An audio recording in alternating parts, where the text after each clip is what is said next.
পিছিয়ে থাকা সেই বাংলাদেশটি যে আজ ধীরে ধীরে এগিয়ে যাচ্ছে সাফল্যের দিকে, সেটা হয়তোবা আমাদের কৃষকদের কৌশল এবং চাষবাস দেখলে হয়তোবা বোঝা যায়। দেখুন, আজকে এসেছি এক কৃষকের একটি প্রজেক্টে, যে জায়গায় সে আঙুর বাগানের চাষ করেছে। দেখুন, এই জায়গায় অলরেডি আঙুর ধরে গিয়েছে, পাশে আরো একটি বাগান আছে, আবার একই ফ্লোটের ভিতরে মালটা লাগিয়েছে, সেই মালটা সিজনে সে মালটা বিক্রি করেছে। আবার ওর পাশেই আছে হচ্ছে ড্রাগনে দেখুন কি সুন্দর করে লাইটিং করেছে। এই লাইটিং গুলোর জন্য কিন্তু সে অন সিজনে ফল নিতে পারবে এই ড্রাগনের ক্ষেত থেকে।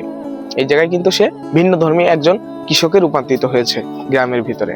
পাশে আছে সিডলেস চায়না 3 লেবু, সে একই ফ্লোটের ভিতরে এতগুলো চাষ করছে। সে একজন উদ্যোগী কৃষক, সে আমাদের বাংলাদেশকে এগিয়ে নিয়ে যাচ্ছে। এরকম হাজারো কৃষক। আমাদের বাংলাদেশের যে মূল শক্তি, এটি হচ্ছে এই দেশের মাটি, এই দেশের অহংকার হচ্ছে এই দেশের মাটি।